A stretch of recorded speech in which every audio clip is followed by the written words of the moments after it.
Welcome to Astrodology, the podcast that brings you knowledge, wisdom, and principles that can help you find the peace and comfort we all seek and deserve in our lives.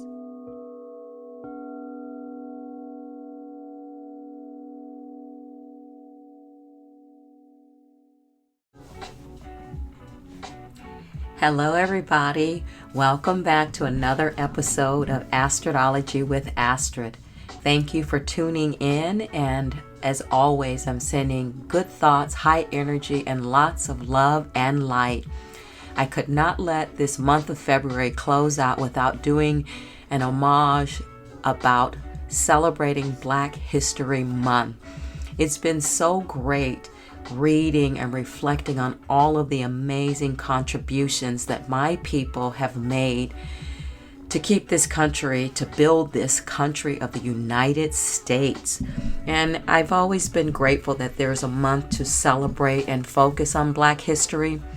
What's always made me a little bit sad is that while we celebrate and focus on these things, real lasting change has not really occurred. But anyway, as I thought about what I wanted to talk about regarding Black History Month, is that Black truly is beautiful. And I looked up the term African American because God bless Reverend Jesse Jackson and his attempt to make us African American, but it's something that I rejected right away. I never understood it, and I thought if changing the term is going to help move us forward in society, make things equitable, give us our 40 acres and a mule, and or just stop the continual racism. The past is the past, yes, and crazy things happen, so okay, great. Not great, but I'm saying we're not even looking for forgiveness anymore from the white culture, because clearly it's not wanted to be given. However, we're just asking that it stops. You know, a lot of non-African American or Black people say, well, it was my ancestors, it wasn't me. Got it, get it. So how about you stop perpetuating the racism?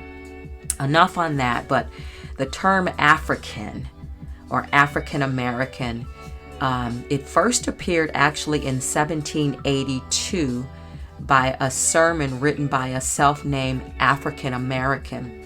The identifier at the time was not popular, and it didn't gain the prominence until civil rights activist Minister Jesse Jackson pushed for the adoption and usage in the 1980s as an alternative to Black.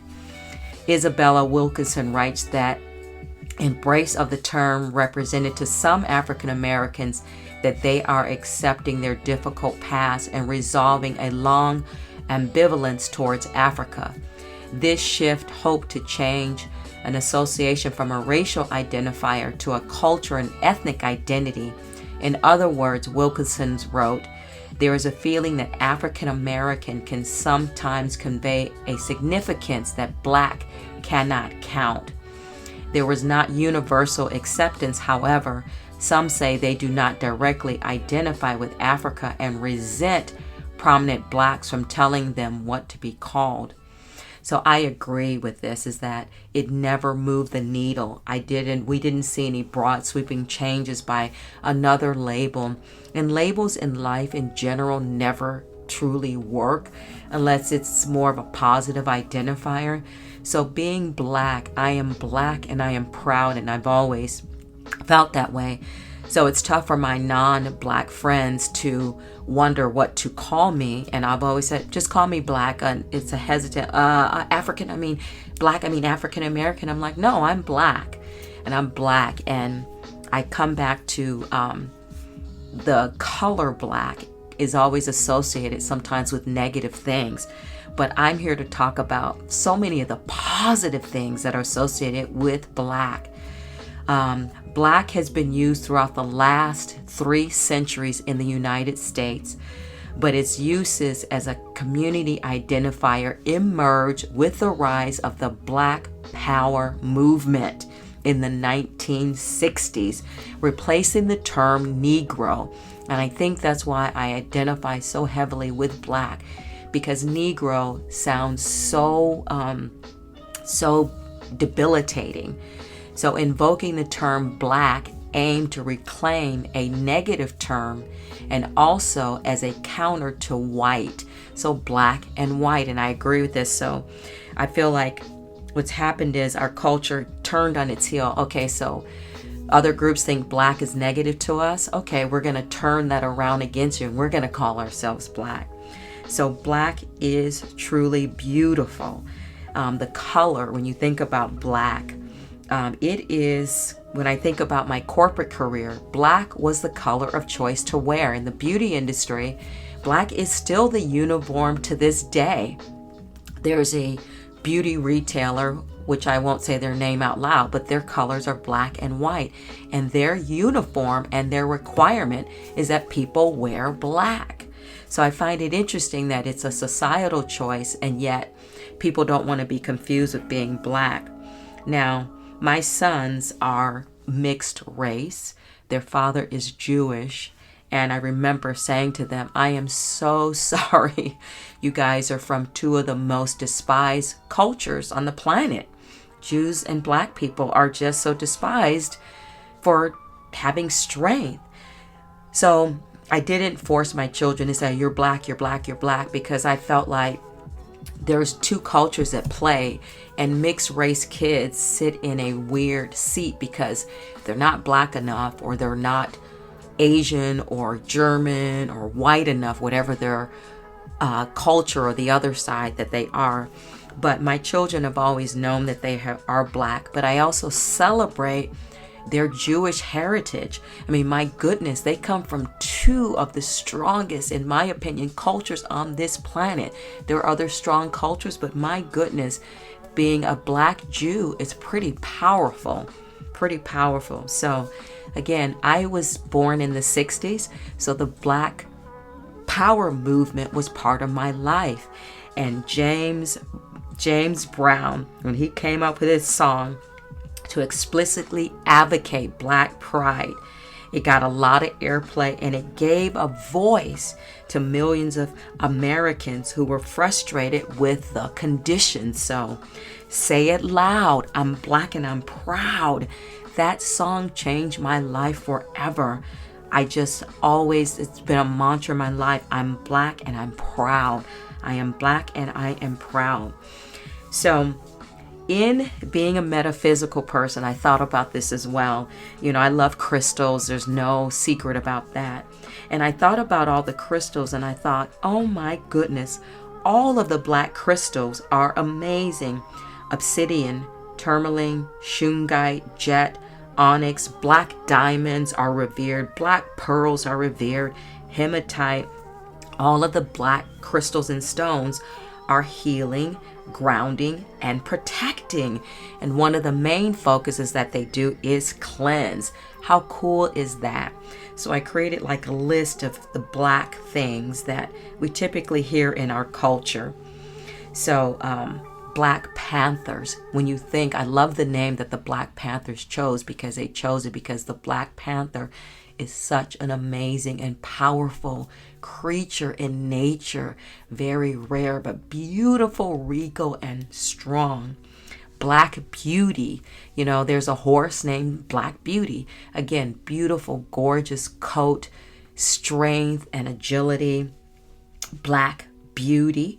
Black, the color of New York attire, as I said earlier. Black, the color of corporate beauty. I mean, still to this day. And to go back, I feel like everyone looks good in black. When you see anyone wearing black on black attire, they instantly look transformed. Everybody looks good in the color black. Black Friday. You know, Black Friday became associated for retailers, their big sales day in retail. But again, using the color or the name black. Black on black. Black on black, a beautiful term. Black power, pitch black.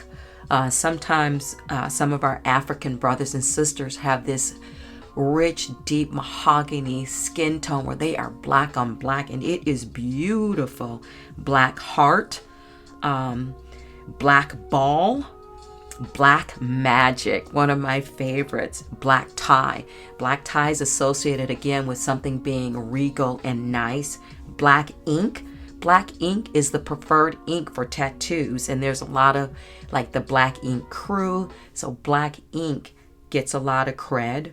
Calling the kettle black. I love this term. It's like the pot calling the kettle black. It should be. Ebony. When you think of ebony, I love the title of the magazine that is focused on black lives and black culture. Ebony. Again, ebony is such a rich black color.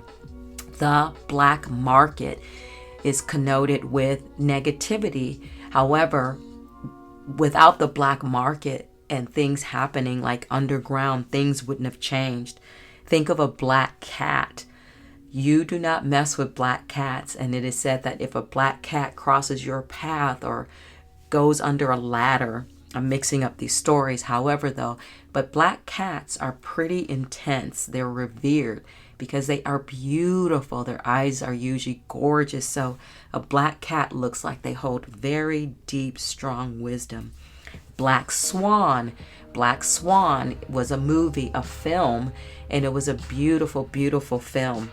And thinking of Black Swan, my cousin Kenya, who got married in 2023, surprised everyone with this amazing, beautiful, gorgeous black gown. I had never seen anything so gorgeous. This gorgeous black lace. And she walked down the aisle and everyone's breath was taken away. Because again, when you think of wedding, we think white, we think purity. I thought it was so cool and so courageous of her to put on a black wedding gown. And it was exquisite. The lace and her headpiece, it was just extraordinary. And in that moment, I was like, wow, she's sending a very strong message about how beautiful it is to be black. A delicious cake, blackout cake. I grew up eating those.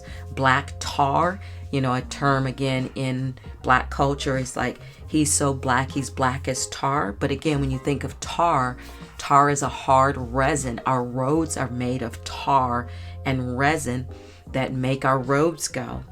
Black stallion, again, another powerful term using blackness.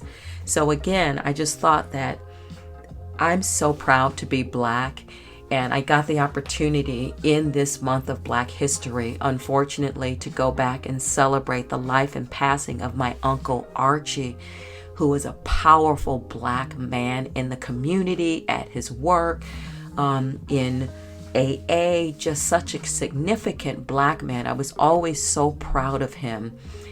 What he accomplished in his life is unbelievable. The contributions that he made in helping others is unbelievable. But he's probably one of the first black men that I've genuinely respected and had deep pride for. My Uncle Archie was amazing. And having to go back and celebrate his life and hear other people witness, this is the kind of black man that I would want to be involved with in a relationship and be loved by. And I was. For my entire life, my Uncle Archie was there. He was this force that stood up after my father passed away. I never met my grandfathers, so he was an icon. And I have to say, all of the black men in my family were so strong and powerful. My Uncle Royce Peters in particular, and my brother Judah. My brother Judah Flamont Mitchell, he came into this world with such a powerful name, and he has owned every ounce of it. But he's always been that divine masculine in my life that I have needed. Wow. So going back to Gary, Indiana, reminded me of my roots. Growing up there as a young child, leaving at the age of 5, but going back every summer to spend time with my family, both grandmothers, but paternal and maternal sides. All my aunts, uncles stayed there. It was a beautiful time for black people. Black people were thriving. We had cars and homes, and we celebrated. We gathered regularly. it was so nice growing up in that small town of Gary because I literally could only walk a few blocks and be at another relative's home, a godparent's home. But Black people got together and we celebrated. We came together around food and parties and gatherings. So what a beautiful memory. So I saw Gary when it was absolutely thriving. Going home this time, it was snow. It was beautiful to see the snow. And the city is a little decimated now because with the steel mill closing and people losing jobs, that's what they relied on. But again, something felt so holistic and pure, and I just felt so at peace being back home. And I'm so grateful that I was able to go and celebrate the life of my uncle and meet family that I have never met. Just, it is always great to go home. And one of the places I do want to go to is Africa. The motherland is on my list, my bucket list to make it to Africa. So again, we moved from Michigan when I was 5 years old. My mom remarried and we wound up in Detroit. And again, moving to Detroit, Michigan was the greatest blessing in my life. It was only 4 hours by car away from Gary. So on weekends, either we were going to Gary or people from Gary were coming to Detroit. Not only moving to Detroit changed our Black lives in so many ways. It was traumatizing at first because, again, we were one of the first Black communities or Black families in our communities. And it was tough being chased home, called the N-word, and having bricks thrown through our windows. It was pretty intense. But again, what stands out to me is I got to see Black people actually thriving because of the automobile industry and the music industry and Motown, and actually getting to live and see some of that was incredible. So I know the capability of Black folks. If we just get the opportunity, if we get the chances, if we've been given, the opportunity like everyone else. We're such a smart culture, creative. When you think about all the inventions that were created by Black people, it's pretty amazing that people walk around like we haven't contributed to this world and this globe. I mean, from the stoplights to the dishwasher, it goes on and on and on. So today I just wanted to say I am so grateful to be Black and to come from such a Black rich history. My ancestors and their ancestors and their ancestors, and to the very origins, is the reason I get to live the life that I have today, that I have gotten to travel and have this extraordinary life that I've lived because of my Black ancestors who were Black, who were proud, who were smart. So thank you so much for tuning into this episode of Black is Really, Truly Beautiful. The next time you wear the color black, think of the significance of how grounding and how powerful the color black really is. Thank you, thank you, thank you, thank you, thank you. As we close out February in this powerful time, I'm recording this on the 28th of February. It is the new moon in Pisces, and we have this amazing 7 rare planetary lineup of the planets coming together. What a great way to close out a kind of historical and incredible month. Okay, everybody, take care. I will catch you in the next episode of Astrology with Astra. As always, thank you so much for listening. Thank you so much for liking. Thank you so much for following. You are appreciated. Namaste.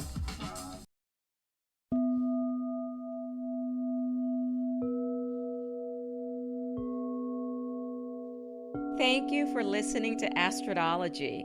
If you enjoyed this episode and would like to help support the podcast, please hit the subscribe button and tell your friends about it by sharing this program on social media. You can also follow me on Instagram at Coda Life Goddess or at CodaLife.com. Coda is C-O-T-A, Coda Life Goddess or CodaLife.com.